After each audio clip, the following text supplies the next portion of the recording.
আসসালামু আলাইকুম বন্ধুরা, কেমন আছেন সবাই? আশা করি অনেক ভালো আছেন।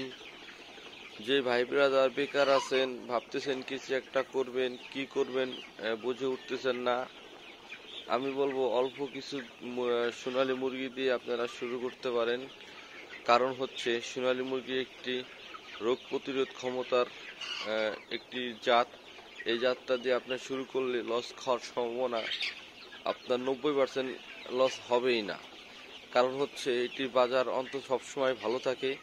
তাছাড়া এটার বাজার যদি আপনার খারাপ হয়, আপনার আসল টাকাটা থেকে যাবে। হয়তো আপনি যে টাকা খরচ করছেন সেই টাকাটাই আপনি পাবেন, কিন্তু পরের ব্যাচে হয়তো লাভ হবে, কিন্তু এটা লস খাওয়ার সম্ভাবনা খুব কম থাকে। তাছাড়া এটির আরেকটি কারণ হচ্ছে এটির রোগবালাইটা খুব বেশি, মানে রোগবালাইয়ের প্রতিরোধ ক্ষমতা অনেক বেশি। কারণ এটি যে রোগ হয় আপনার অন্তত সময় পাবেন এটা রোগ প্রতিরোধ রোগ আসলে যে ওষুধ খাওয়াই আপনি ঠিক করবেন, এই জাতটায় সময় পাওয়া যায় যে আপনি 5-7 দিনে যে একটা প্রবলেম হয়েছে ওটা আপনি সলভ করতে পারবেন, ওষুধ খাওয়াই ঠিক করতে পারবেন, যেটা ব্রয়লার বা অন্য অন্য ক্ষেত্রে এটা সম্ভব না। আর এটি টাকাও খুব কম লাগে, যেটা অন্য অন্য জাতের চেয়ে দেখো আপনি ব্রয়লার মুরগি পালতে যে পরিমাণ টাকা লাগে তার থেকে অনেক কম টাকা লাগে। এটা আপনার লাভজনক অনেক বেশি, একটু সময় লাগে, তাছাড়াও এটার কিন্তু লাভটা আপনি অনেক বেশি পাবেন।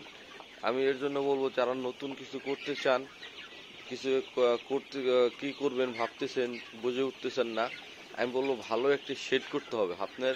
100% শেডটি ভালো হতে হবে। যে ঘরটা আপনি মুরগি লালন পালন করবেন সেই ঘরটা কখনো আবদ্ধ রাখা যাবে না, খোলামেলা বাতাস প্রবাহ হয় সেরকম একটি ঘর তৈরি করতে হবে। সেরকম একটা ঘর তৈরি করতে পারলে আপনি অবশ্যই ওই ঘর থেকে লাভবান হতে পারবেন। আপনার শুধু যে মুরগি পাললে যে আপনি লাভবান হবেন ব্যাপারটা কিন্তু এরকম না, আপনার ঘরটাও খুব ভালো মানের তৈরি করতে হবে, যেন যে জায়গায় আপনার মুরগি বাস করবে সেজন্য সে ঘ্যাসটা মুক্ত থাকে। খামারের সব থেকে বড় সমস্যা হচ্ছে ঘ্যাস। খামার ভিতরে যদি ঘ্যাস থাকে তাহলে আপনার মুরগি কখনো ভালো হবে না, নানান রোগ বালাই হবে, ওজন আসবে না, এতে ক্ষতিগ্রস্ত হবেন। আমি বলবো আপনারা যদি নতুন যারা এই সেক্টরে আসতে চান, আপনারা যদি ঘর তৈরি করেন অবশ্যই ভালো মানের ঘর খুঁজবেন। আপনি যদি 10টা মুরগিও পালেন সেই ঘরটা অবশ্যই ভালো হতে হবে, ভালো হলে আপনি এই জায়গা থেকে ভালো আউটপুট পাওয়া যাবে।